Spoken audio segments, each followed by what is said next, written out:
I mean, they were fucking tough. Like, let's be fucking honest. They were fucking tough. Like, you went through something that was really fucking messed up. It was fucking messed up, right?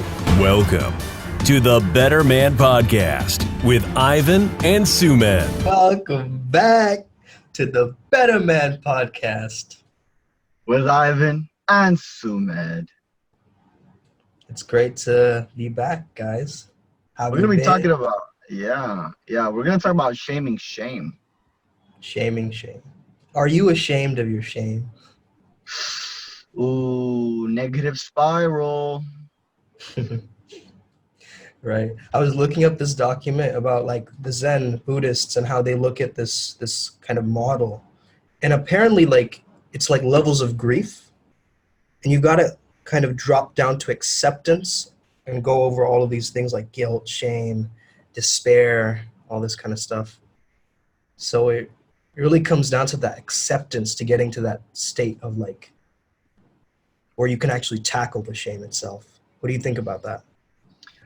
You know, it's really interesting because what I do understand about feelings is you have to feel them until you can't feel them anymore.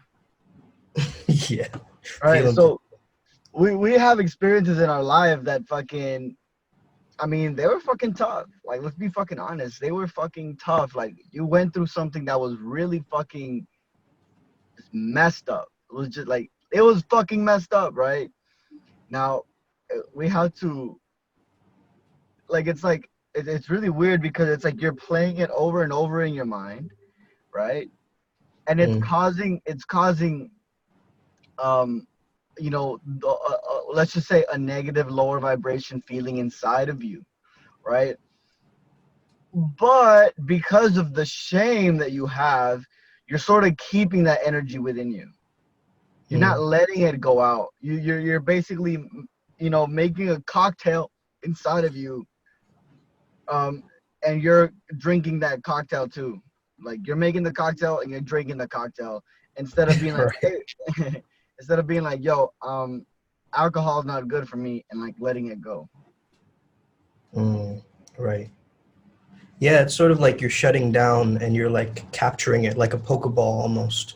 Like, you know how sometimes you have to like summon the Pokemons to like fight the battle? Instead, in this kind of idea of shame, we're just keeping it in the Pokedex and we're never bringing it out and never really using those Pokemonsters or whatever. So, yeah, that's how I see it as well. You're like sort of trapping it. Yeah, and you know, it's like humans, we have the ability to have thoughts about our thoughts. Yeah. Right. Now, a lot of times, when what I've been doing now lately is I say that's not my thought. It's not my thought. Right. I'm not taking ownership. I'm not making that the thought me. Why would you do that? If it's a Beyond good thought, thoughts. it's a bad thought. Yeah, you're beyond thoughts. I mean, you're constructed by I your said thoughts. be gone, but yeah, beyond thoughts as well. Oh, yeah, be gone thoughts too. Be gone. But yeah, beyond thoughts. So that's kind of wild though. Like what is beyond the thought itself? Yeah. Because we have this like soundbite of what is happening in our mind when we think of something. There's a Yeah. specific delivery to it. Then Mm-hmm. there's something behind that delivery as well. Like how we hold our posture, maybe like associated with some kind of muscle memory to when we were a kid and like we got really embarrassed based on something. Um, Mm. or yeah, so all this kind of shame. I think shame, this is what I was gonna kind of bring up is like shame is when your actions are outside of your ego or your identity. So like if you have a particular idea of yourself, like let's say that you are a professional and you go to Fuck. office, if you do something outside of that identity or role, like let's say that you go out drinking on a Tuesday night, you're not supposed to because you're a professional. You're gonna feel ashamed of that activity. Mm. Or if your pants fell down in the office in front of everybody and everyone's Right, looking that at your too. fucking pale ass looking legs, ain't got no H2O in them.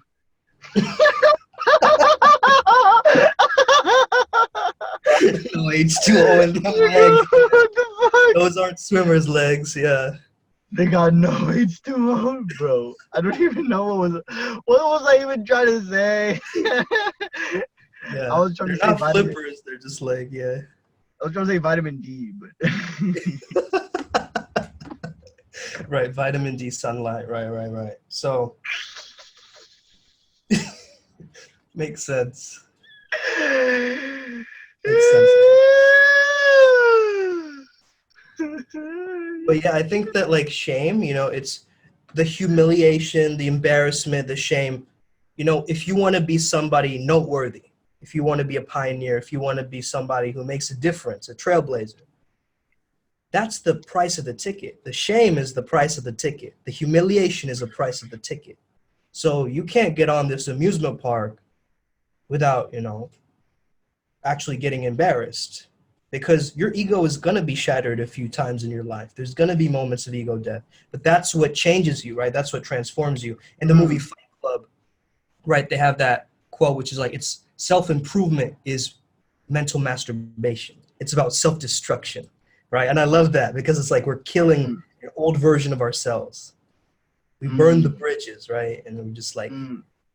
we're setting a new. Something. Yeah. Yeah, and yeah, that's very interesting actually. Don't. It's like the way to build yourself is only by destroying yourself. Like that's Yeah. really, and but something that you mentioned about you said the embarrassment is the price you pay.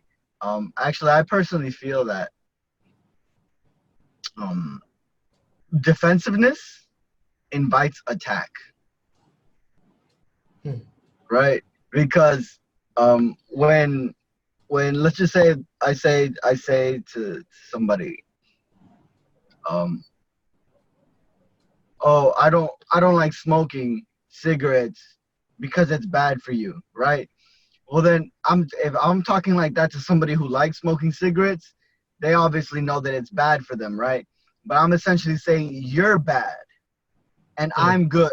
I'm better than you because I don't do that, right? And then that Like the that snob brings value, yeah. and to them they're being shamed now, right? And that shame is what's gonna keep them there. Like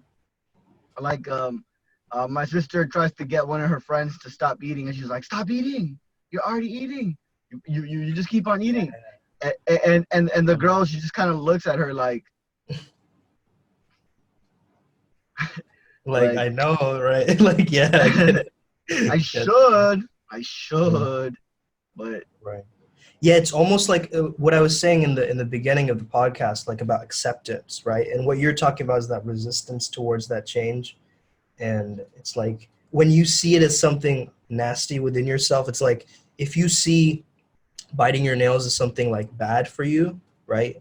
It's like, don't do that. We're like punished as kids as we do that or whatever. And so then we feel shame afterwards when we're doing it unconsciously. But then also, if you accept that, like, oh, this is just a cool thing that I do, like, it's pretty badass how I bite my nails like that.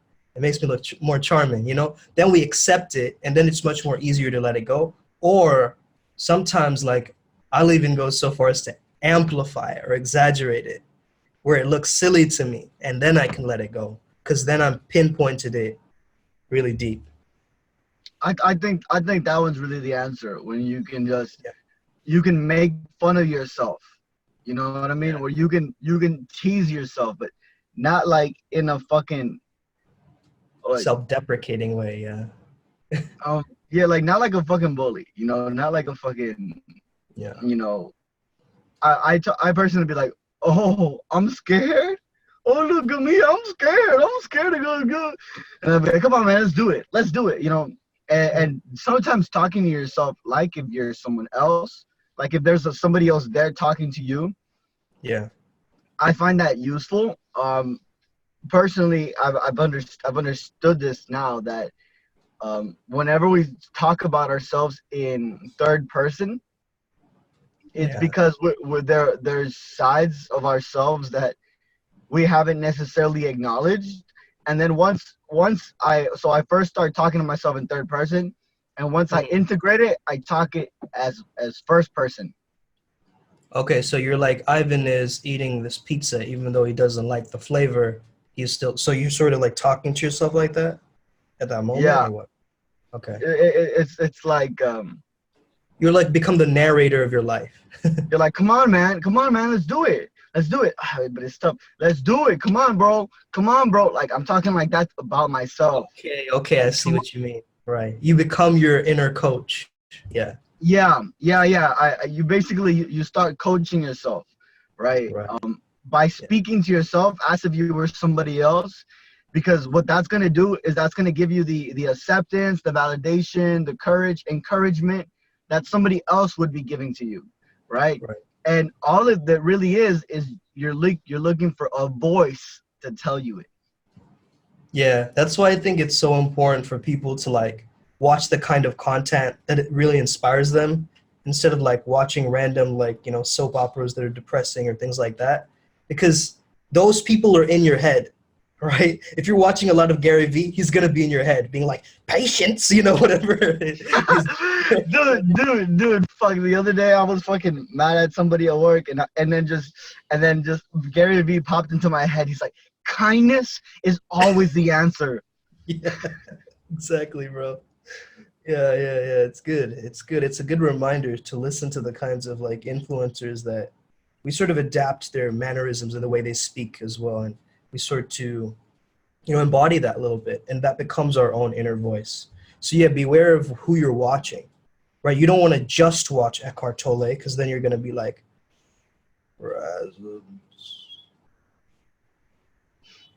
is like you'll be like you'll fall asleep or whatever, right?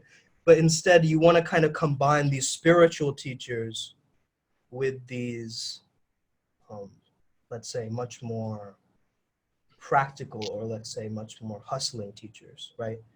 Mm, You want the teachers that want to get you to take action, but then you also want the teachers that get you in touch with the metaphysical realm.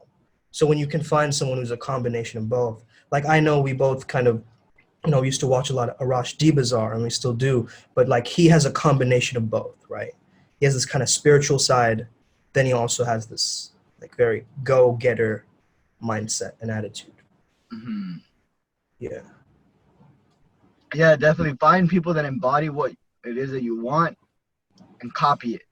Just copy it. You see the way they walk, copy that. You see the way they're talking, copy that way of talking. Right? You see their fucking their haircut, copy that haircut. You see their fucking style of dressing, copy that style. Right? Mm, I want like something that I explained in my book is we're all actors, yeah. right? You know, personality, that's the person that you're playing, right? We take actions, right? The actions that you take are what's classified as a behavior, right? Mm, So an action just means to do. So what are you doing, right? What are your movements? Copy the movements of somebody else, and you will enter into a new person.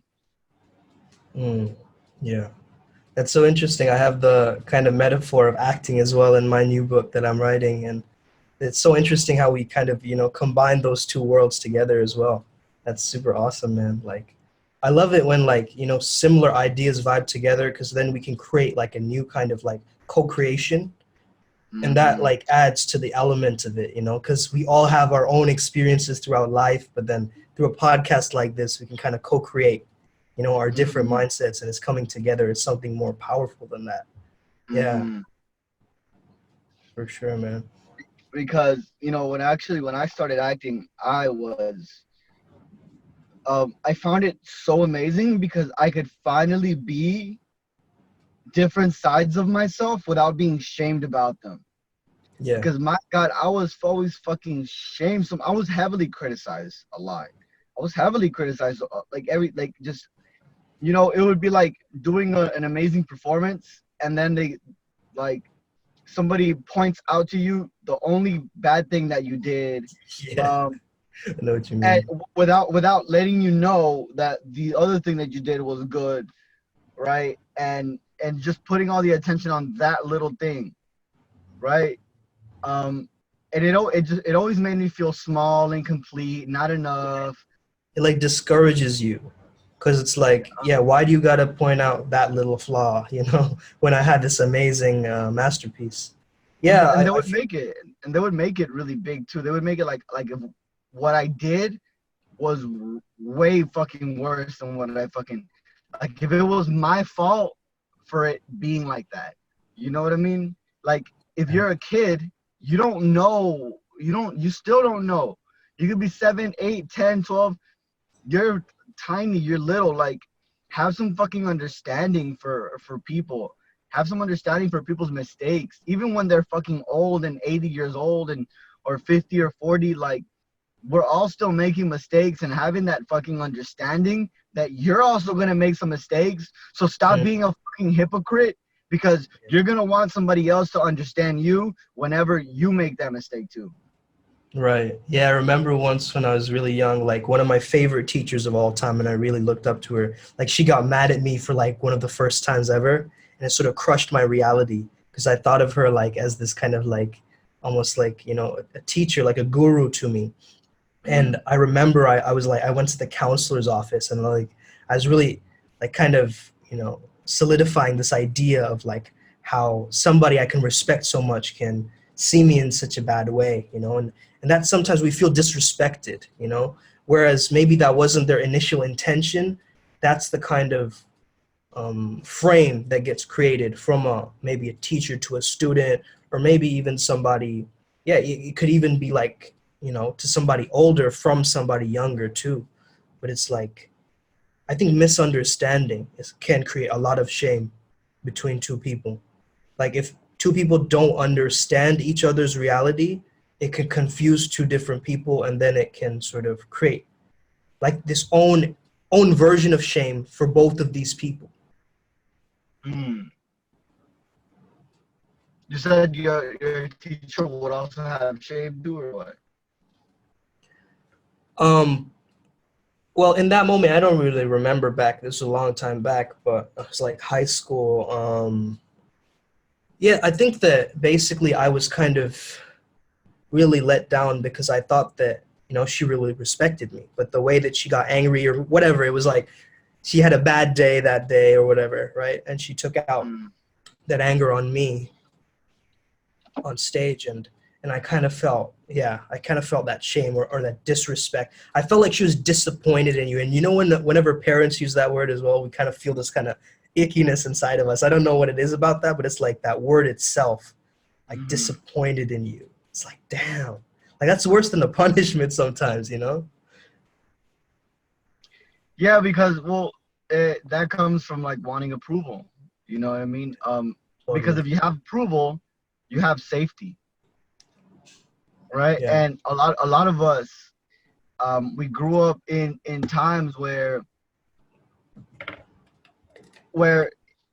you were only considered a good person, a good kid, if you did exactly what your parents told you to do.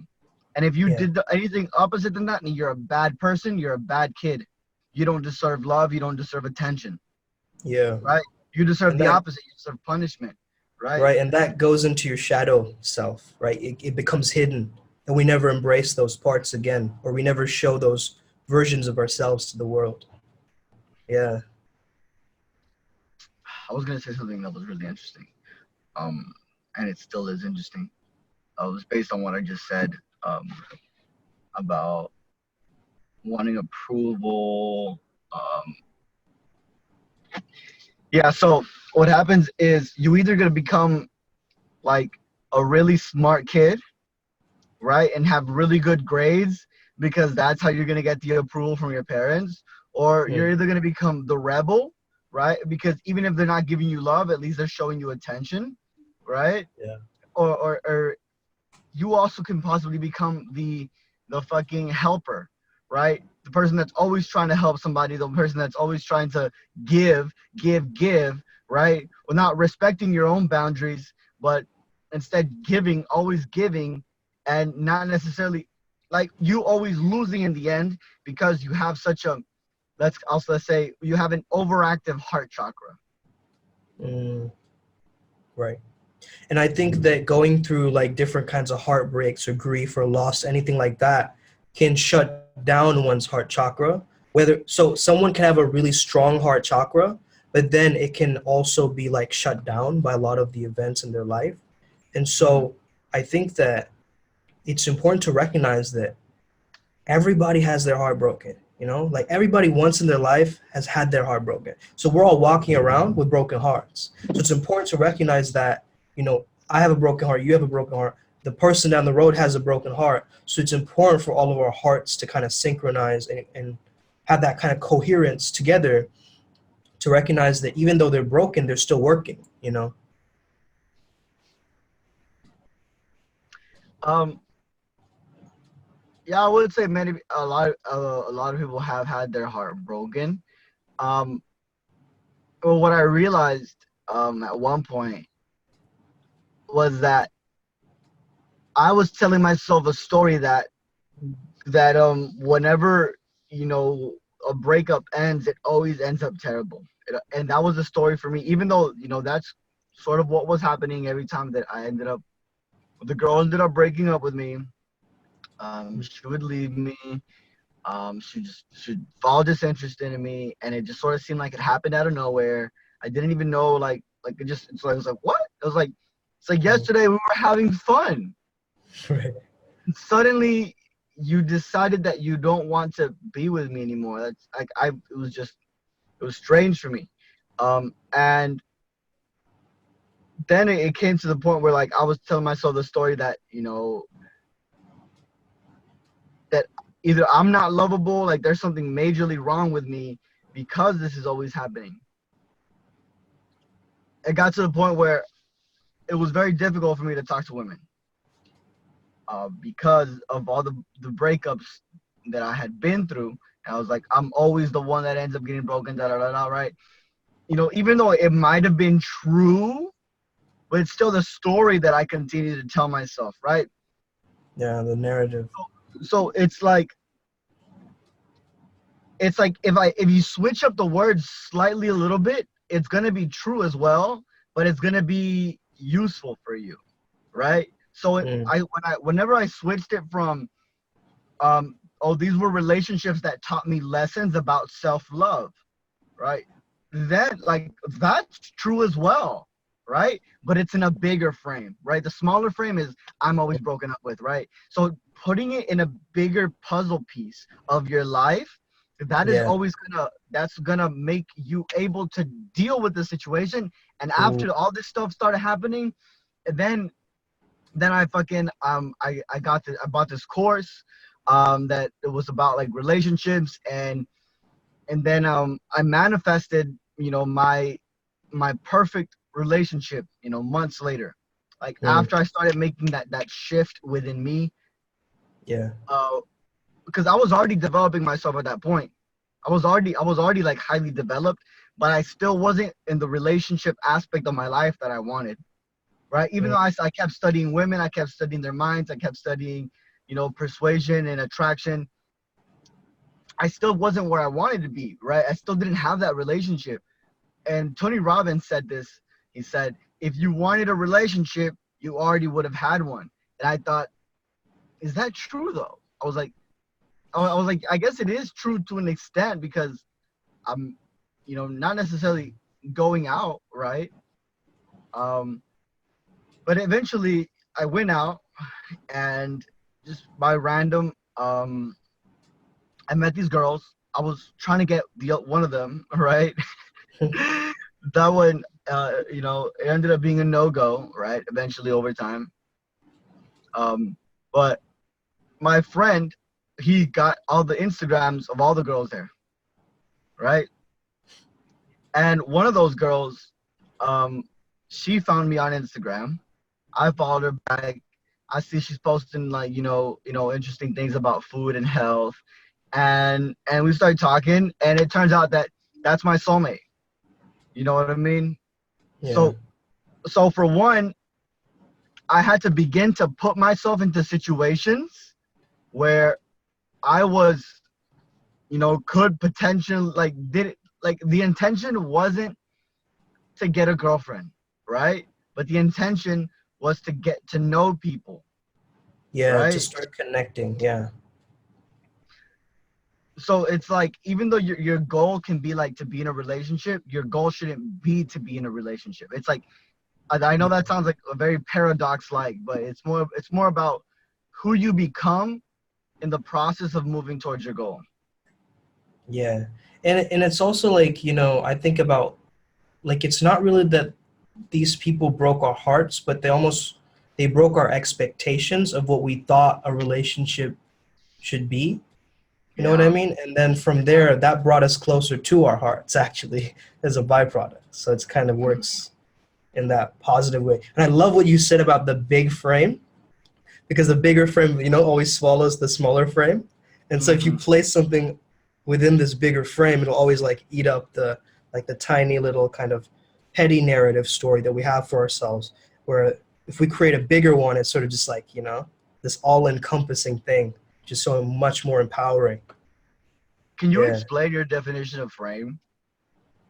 Yeah, so I think like frame is just like the way that somebody sees reality. It's kind of like what psychologists would call a schema. So like we get like random frames when we're growing up as well, right? Like for instance, like a frame from childhood might be like, don't talk to strangers, right? That could be a frame. But then that frame doesn't serve us while we're adults. It's like we need to start to talk to strangers, to have business connections, That's orgies, so true. right? We need to have those kinds of talk to strangers in order for that to happen. So like that frame like falters away. So it's important like what frames you're creating for yourself and what frames society is giving you, because you don't want to always follow this kind of mass frame that other people are giving you, because that can definitely influence your reality as well. One that came to me right now was the frame of always eat all the food on your plate. Yeah. Like, Right. I don't want to eat this anymore. I'm full, like, but that Yeah. came from a time of like scarcity Yeah. when people were like, we don't know when we're gonna get more food, right? So And you gotta yeah, realize how people are giving you their reality for from a reality when that frame used to work, right? But that frame doesn't work in this reality now. yeah. So yeah, frames change over time. That's really important to know. And also like some frames are just opinions, and opinions are also temporary at times. Like they change over time as well, right? Hmm. So it's like, yeah, like sometimes we'll have a frame and then it'll contradict the frame. Like it'll be like, eat everything on your plate, but also your body is not a trash can. So then you're like, wait, what? Like you don't know what to sort of like, go for, because you've said something, but then you've got this contradictory frame kind of, having this tug of war inside of you. Um, That's true. That's so yeah, true. Like, anytime that we're not able to make a decision because there's multiple decisions, or realize that those decisions, you could have multiple decisions, but that move in the same direction. These are multiple decisions that are pulling you in opposite directions. yeah, totally. And then ask yourself, which one of these does not serve me? Yeah. And that's your answer. Yeah, That's because always your one, answer. yeah, one probably weighs more than the other two. It's like, yeah, important to note that. Yeah. Some frames are really nice. Like I love the one that I recently got, Vince Kelvin on an interview. It was really amazing. One of Hmm. his frames that he shared with me that kind of like shifted my world is everything serves the seduction, and it's like, that's such a powerful frame, It's like she flakes on you, that serves the seduction, Something random happens, that serves it too. So it's kind of this kind of growth mindset. And it almost reminds me of like how I have winning streak written on my door, because that's like also a growth mindset, but it's a growth mindset in action. You know what I mean? So you wake up in the morning, drink a cup of coffee, that's the start to your winning streak. And Hmm. by the end you go to sleep, it's like you've won throughout the day, because you started your winning streak from whatever, the cold shower in the morning or whatever. And by the time that you rest your head on the pillow, it's like, you've won throughout the day. You've kept winning. So yeah. That's so important because, um, like, the main difference between successful people and non-successful people, and this is going to be like a breakthrough for many people. What I'm about to say is, people who are successful, they're successful because they've already been successful, right? Mm, You don't reach a high level of success by losing. right. You don't lose your way to success, right? You win, win, win, win, win, win, right? Um, of course, are you gonna have losses? Yeah, but if you see that loss as a win by reframing Exactly. it, you Yeah, know, it's like how you frame it again, right? Because it's like if you see that as a loss, you're gonna be in this downward spiral. But if you see it as a lesson, then you're just you're on the path of learning. hmm So again, it's how you see it. Yeah, it's the perspective. I think successful people, like, they just go towards what they want and they remove the obstacles. And in fact, the obstacles, the I had this quote once. It's like, you know, the roadblocks are actually your building blocks sometimes. So it's like the thing that is in your way can actually be used to make the building itself. So mm. don't look at this like, Ah, shit, right? dude. It's powerful, right? And so, like, I was thinking, like, if we can actually use like, some people, like, I think Ryan Holiday has that book, where obstacle is the way, or whatever. Yeah, yeah, is that one? And I think that's really true. In fact, like, some things that are blocking us in one direction are actually redirection. Like, it's like this door is closed, but then this better door has opened up for you because that door closed. And we don't see that until maybe years later or moments later. We don't see it in that moment. We see it as a loss, or we see it as like rejection, or we see it as some kind of a negative outcome. But actually, if that hadn't happened, we wouldn't be able to make that future success that's that much more glorious happen either, right? So it's important to, like, recognize that too. Yeah, definitely, definitely. And I think we personally chose to come to Earth. Wouldn't you agree? This Like time, yeah. you're a fucking soul. Like, I want you to actually think about this. You're a soul. You decided to go into your mother's body because, like, and to be in there for a while and then come out. Like, the baby, it's not just a piece of body. It's not just a piece of meat, right? It's Mm, not. It's got a soul inside of it, right? Well, no, yeah. I said it's got a soul encompassing it. I should say, like, Mhm. enveloping it. Yeah, Um, because whatever the mother is having, the baby also gets in that moment when the child is in the womb, right? It's like in this. I thought of a really weird thing, bro. Like, when a baby is in the mother's stomach, it's like yin, because it's like receptive, like whatever the mother's taking. Then the birth is yeah, the yang. The birth is yeah. like going for. But yeah, Uh, that's kind of a weird thought. But yeah, it's you were true. saying That we are that your we chose to soul. come here, right? Mm, So ask yourself, what is the major lesson that I came here to learn, right? And then mm, ask yourself, what is also the purpose that I came here to do? Because your lesson and your purpose are going to be two different, even though they're going to be interconnected. Um, yeah. so so once you understand that, like, that's why some people were born rich, right? Because that is the lesson that they came to do. They came to experience that lesson of being born rich. Somebody who was born poor, they came here to fucking learn from that, right? Like, Mm, people who are born into the, like, really tough parts of Africa, really tough parts of India, they're paying out karma from previous lives. Like, mm, they're like, I'm gonna experience this very hard life as a lesson. Something is very important here. mm, Just because I'm fucking poor does not mean that this is not important. Like, that you chose to have that really tough life, you know. And mm, once you accept that for yourself, you'll start to accept that everything that's going on around you, you chose to experience that by energetically wise. Energetically wise, you chose to experience that because there's going to be something in there for you. Mm. That's an interesting perspective, man. I like that. Yeah, it's like which body did we choose to incarnate into as a lesson too? It's like, and why at this very specific time did we choose to incarnate, right? It could have been any timeline, but we chose specifically this one. So the fact that we're going through a pandemic right now, you know, it means something to our journey. We could say that we survived COVID. You know what I mean? Like how people in the past used to say, I survived this thing. We'd be able to say that, World bro. Like, War, World War Three, World War yeah, Two. yeah.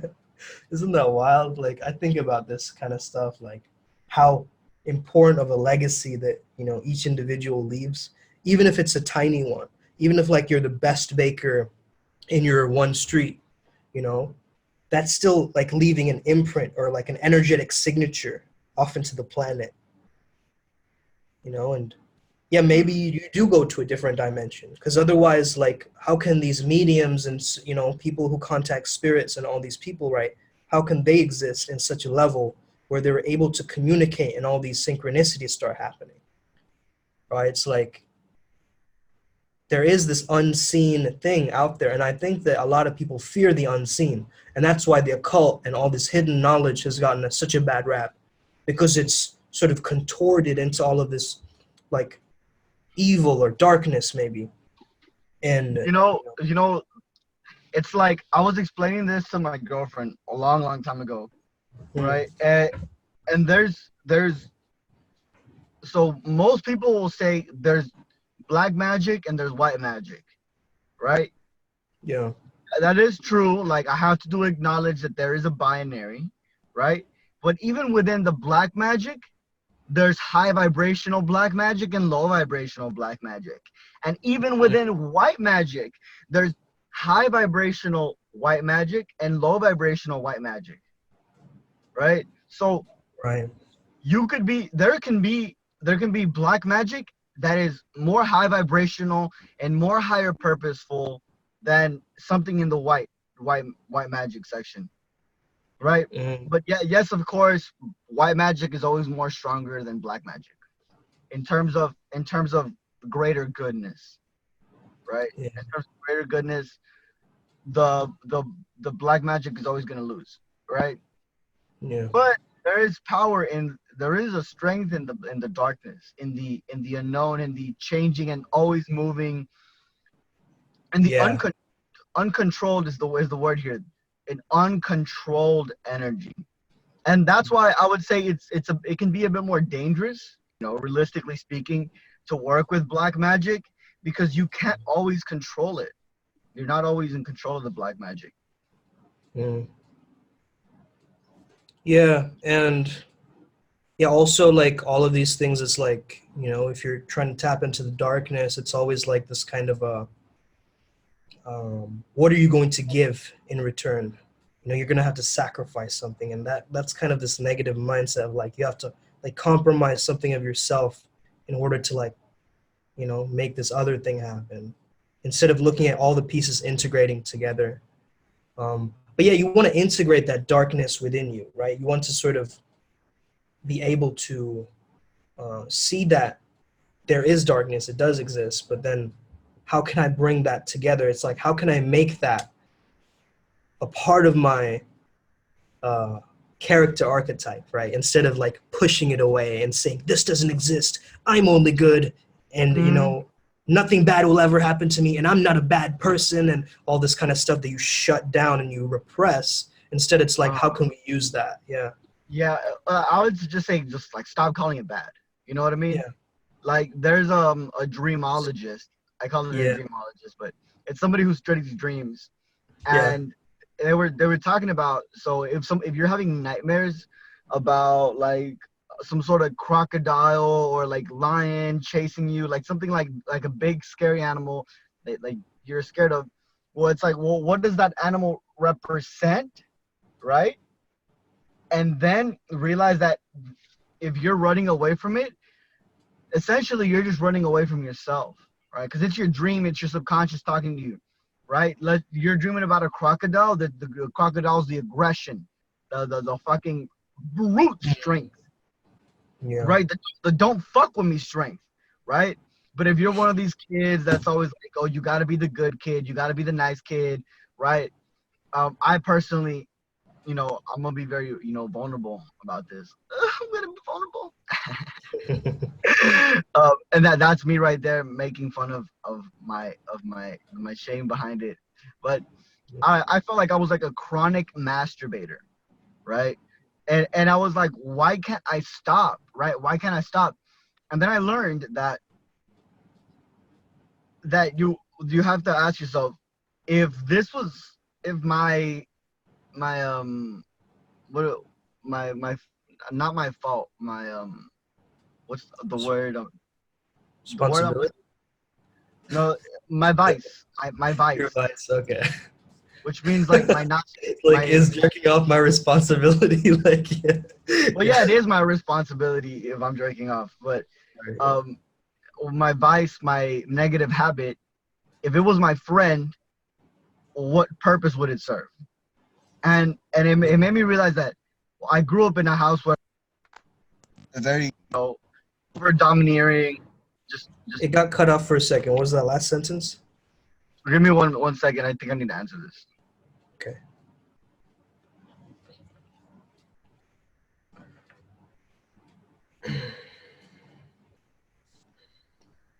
So I was saying that And every day I have to interact with people. And then yeah. So I was saying that I grew up in an environment where my father was over domineering, like over pushy, over critical, just non-accepting, not non-accepting of who I was, what my talents were, right? Not accepting that I'm supposed to be different from him, um, and whatever a form of expression, if I wanted to just express myself, what I was feeling, what I was thinking, it was always wrong. It was always considered wrong, right? So masturbation was the way of releasing my excess testosterone, my excess, strength, Mm. because if I were to speak out, if I were to just behave in a way that wasn't in accordance to what was a good kid, I would get severely punished. Now, I would get really severely punished. Like, it was fucked up. I got fucked up. It was fucked up. I got fucked up, but it's all good now. And so now I'm living in a time where my dad is accepting of me, right? He actually, I did a meditation with him like the other day, and he would semi Reiki. I'm not gonna call it Reiki. I'm gonna call it energy giving, because I don't know how to do Reiki. I know people who can do Reiki, and like they do a bunch of like they do like symbols into the fucking Yeah, I've seen that. That's really wild, man. Like how people can contact. Some people snap or like sing or do strange things. Yeah. yeah. But he was like after the meditation, it was an active meditation. I had him doing standing up. And I was monitoring his posture, and I could see like he was having a negative thought because his posture changed. I told him to lift up his neck, start to breathe, and then I started to give him energy. And he afterwards he was just elated. He was like on ecstasy, right? And he was like, I I accept you, I accept you, right? Um, and in that moment, I was like, oh shit, that's cool. I was like, that's nice, right? It wasn't what I wanted when I was a kid, right? It wasn't the way I expected it to happen. Was not in that way, right? But it was nice to know that finally, like, it wasn't like so at this point I'm already expressing myself. I'm being more myself all the time. More fearlessly. But still, you don't want to live around somebody who's not accepting of you, Totally. right? That's a So powerful, man. That's a really powerful story. Yeah. Thank you for sharing that with the audience. oh, thank you, dude. Thank you. Yeah. Yeah, it's really awesome. Can you hear me clearly, by the way? Your voice kind of like changed a tonality or something, like as you were speaking. I can hear you good. Yeah. Can I you hear guess me? Okay. might be me somehow. Okay. Is it bad or is it good? No, it's fine. I just have to like change my volume up a little bit. It seems to be good now. Oh, I had to be up your volume. Yeah. But no, I think it's fine because I can hear you and you can hear me, and it should be fine for the audience. But yeah, man, shame is such a deep topic. Like when someone is shameful, especially like things that we don't want to sort of admit within ourselves, like, you know, how old were you when you were like, let's say, a chronic masturbator? Because I had that issue when I was like in high school as well. Um, was it around that Nigga, time? I feel like my whole life. My Mm. whole life, I think maybe the longest I've done is I don't What, know, since like two maybe years a old? month. Oh, bro, I mean, I started masturbating before I even had sperm because it felt good,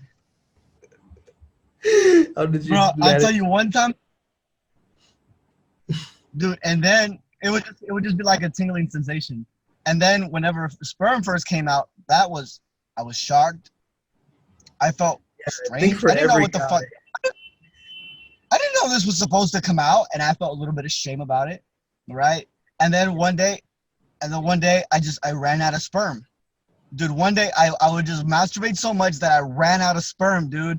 And I was like, I was It's like gone. 12, 13. Dude, I was like, how am I supposed to have kids? I'm 12. I just used up all my sperm. Right. Yeah, I bro. got I got out of the shower. I got one of those medicine balls. I just sat on the couch. I was squeezing that medicine ball like over here. Hell, I'm serious. Like camera zooming into your face, like as you're like, yeah, totally, Like, man. fuck, I'm out of sperm. Yeah, you know what I'm thinking about? Like, you know how you have to do like a kind of repetitive, non-taxing activity in order for you to like sort of let your subconscious mind take over. I think that masturbation can be like a repetitive, non-taxing activity, right? Because it's like it's a repetitive motion. You know what I mean? Mhm. If you think about it, Yeah, but it's like, people don't just do it. When we jerk off, we try to come as fast as we can. yeah. Yeah, I You think know what I that's an mean? issue for a lot of guys because, like, we sort of want to rush to the end of the movie rather than enjoy the whole movie. You know, we want to know what happens in the end. And we know what happens, but at the same time, we're just, like, so addicted to the nut. We're so addicted to that final, like, you know, thing. You know, there's also factors that come into it. Like when you were a kid, you were like, "Oh, I gotta do it really fast because otherwise, like my mom, my dad might come in here real quick and see me." Or you know, things of that nature that sort of like was a coping mechanism, and that coping mechanism is now in your you've taken that frame into a future. Mm. Like let's just say girls that have you know issues now with having kids. They're like been trying to having kids for a while. Well, let's just say those girls when they were younger, they were dating somebody, they were dating a guy who was from a different religion. Their parents were like would have freaked out, you know, that they had sex, and the girls were like, oh my gosh, if my parents ever, you know, caught me pregnant, they would kill me, they'd kill the baby, they would hate the guy, right? Mm. And then now they're in the future, right? They're with a partner that, you know, their family, you know, really loves to have around, but now they can't have kids. But see, when they were younger, their body was like, oh, if you have kids, then that's going to be bad because, Right. because having kids is bad. So your body and your brain, they're not here to make you happy. Just so you know, but they're here to keep you safe. Most importantly, over happiness. So if you're telling it that you're gonna die if something happens like this, well, Yeah. your body's gonna look for ways to protect you, right? Your subconscious, it's literal. It's Yeah. literal. It's not. It doesn't joke around. You tell it a joke, Jokes don't exist for the fucking subconscious mind. Okay. Yeah, exactly. It's very true. It just takes everything in. It's like records everything. So it doesn't sort of, yeah, it doesn't discriminate, let's say. Yeah. Mm, Yeah. Yo, we're coming to the end of the podcast. We got 51 minutes. mm, Any final message we got for anybody? I just want to say, yo, my book, it's fucking lit. It's changing lives. I got a website now. It's called ivanalejandroacosta.com. It's my name, middle name, last name together.com. You get a digital copy of my book, ebook. You can get a hard copy on book. I'll ship it to you wherever you are. If you're fucking in the top of the Himalayan mountains, I'll fucking climb that fucking mountain myself just to deliver you this fucking book, because it's changing lives and it changed my life. Right? This book has everything that I wish I would have had in order to manifest. Like where the fuck I am now from where I was before, it was a big jump. My fucking big, big jump. And I want that to happen to you. I want you to suddenly be rich. I want you to suddenly have all the love that you need. I want you to suddenly have every single thing that you need. I want you to become real fucking sexy from one day to the other, because you can. You can literally look fucking sexy just like that. it's true. It's happened. It does happen, man. Like I've noticed it from binaurals as well. Like one night, overnight, I'll listen to something, the next day I feel different, you know? So change can happen instantaneously at times. Powerful, bro. Yeah, guys, thank you so much for listening. I have a shout out as well. If you're interested, go to Udemy and, you know, type in verbal vinyasa. Vinyasa is spelled Vinyasa. So basically that's a course all about communication. It's super cheap on right now. You know, Udemy sometimes has these discounts that they give at these periods sometimes, but then they, you know, change back to the original price. The original price is like, you know, $94. So right now maybe it's very cheap. So go get it right now. It won't be there forever. You know, vinyasa is like flow yoga. So it's the fluid transition between one asana or one posture to the next. And just like that, I've used that metaphor for how we speak. Sometimes we speak and it's really broken up, it's clunky. But here I'm teaching you the art of fluid communication. How can you be like, you know, Ivan and I just talk for hours like this without any full stops, or, you know, we can just keep going, you know? If we want to do another hour, we can, but, you know, we're giving you this value. So if you want to learn that art form, it's there in that course. Also check out Master Mentors with an S at the end, .in. That's in India, but it's a platform that has lots of DJs, you know, tattoo artists, a lot of great people in that mix. And, you know, they put me under the mentor section. So if you click on there, you'll find my course on living with flow. That's it from me, guys. Peace and love. Peace and love, everybody. Take care. If you would like to contact Sumed for peak performance coaching, go to @FlowZone Academy on Instagram. That's FLOZONE Academy. If you would like to connect to your higher self, contact Ivan at odd.resilience. That's ODD.resilience. Also, make sure you follow the Better Man podcast on Instagram. See you next time.